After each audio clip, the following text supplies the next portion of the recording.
So there I was, bolt cutters in hand, standing in my garage, watching the new HOA president, Veronica Hale, panic like I had just shut down the national defense grid. Technically, I had shut something important down, their precious Wi-Fi system. Turns out they ran it straight through my garage without asking. And now, I was charging them for labor. You're probably wondering, wait, how is that even possible? How did she not notice? The answer is both simpler and dumber than you'd think. Like most neighborhood chaos, it all started with a knock at the door too early on a Saturday morning. Clipboard. Fake smile. A voice that just screamed suburban tyranny. Veronica introduced herself as the president of the HOA. Self-appointed from the sound of it.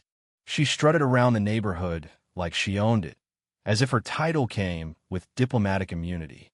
I'd only been living there for 3 months, doing everything right. Dues paid on time, lawn cut, no wild paint colors, trying to stay under the radar. But Veronica had a sixth sense for sniffing out anyone who just wanted to be left alone. It began with the small things. Comments about my mismatched garden tools. Apparently, my red rake clashed with the neighborhood's visual unity.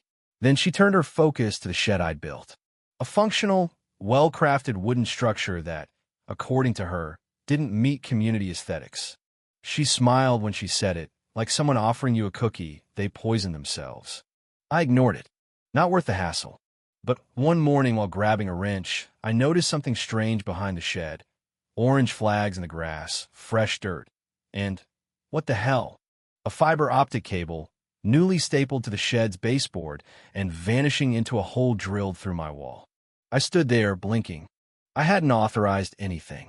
Naturally, I made coffee and stared at the cable for an hour, like it might explain itself. Then I traced it. Around the shed, past the fence, straight to the HOA clubhouse. A sad beige trailer pretending to be a town hall. And that's when it clicked. They had installed a new Wi-Fi system and used my shed as a shortcut, without so much as a heads up. Worse, I saw a power strip dangling nearby. They were using my outlet. My electricity. At first, I gave them the benefit of the doubt.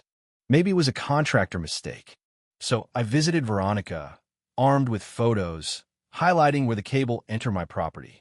She blinked like I'd shown her alien crop circles and said, "Well, it benefits the community.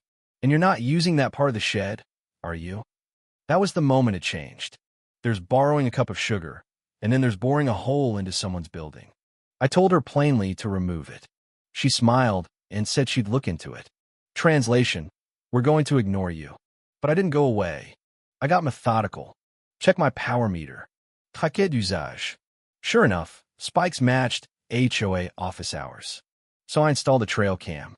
2 days later, I caught a guy in a neon vest adjusting the cable and plugging in a booster. They weren't just squatting. They were upgrading. I drafted a polite but firm letter. 72 hours to remove the cable, repair the wall, and compensate for electricity. Delivered it by hand. Veronica took it with a smile and shut the door. A day later, I got an email from the HOA. Please refrain from interfering with communal resources. This matter complies with community guidelines. They even CC'd the board like I was the threat. So I unplugged the outlet. 2 hours later, Veronica was at my door, screeching that I had disconnected a vital communication line. I responded with calm and showed her the footage. She had no response. That night, I heard footsteps behind the shed. They had rerouted the line. New hole on the opposite wall.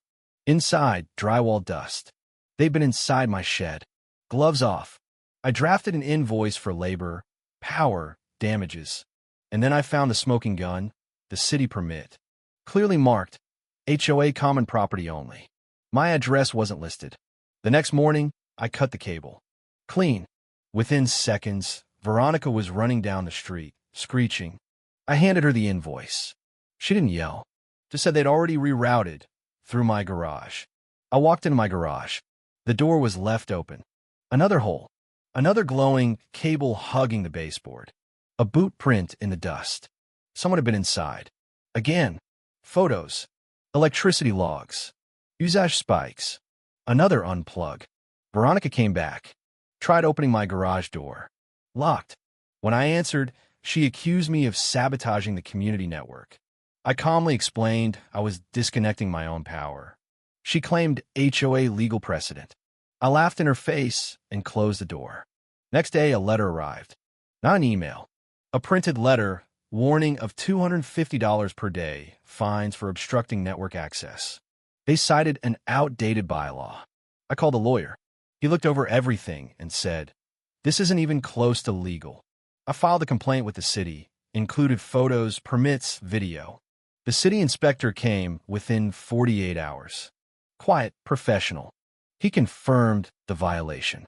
Fines were incoming. That night, the Wi-Fi went down. Chaos. Residents were confused. Veronica's husband stormed outside, furious. The next day, I blocked the HOA contractor from entering my property. He looked defeated, so they'd have to reroute the whole node. I offered him a copy of my invoice. He declined. Then came the retaliation. A new violation notice. Unauthorized shed modification. $100 daily fine. It was war now. I documented everything. Submitted another complaint. Unauthorized electrical work, illegal access, power theft. Meanwhile, I began digging into HOA finances. Discovered they'd used a city grant, claiming all installations were on common property.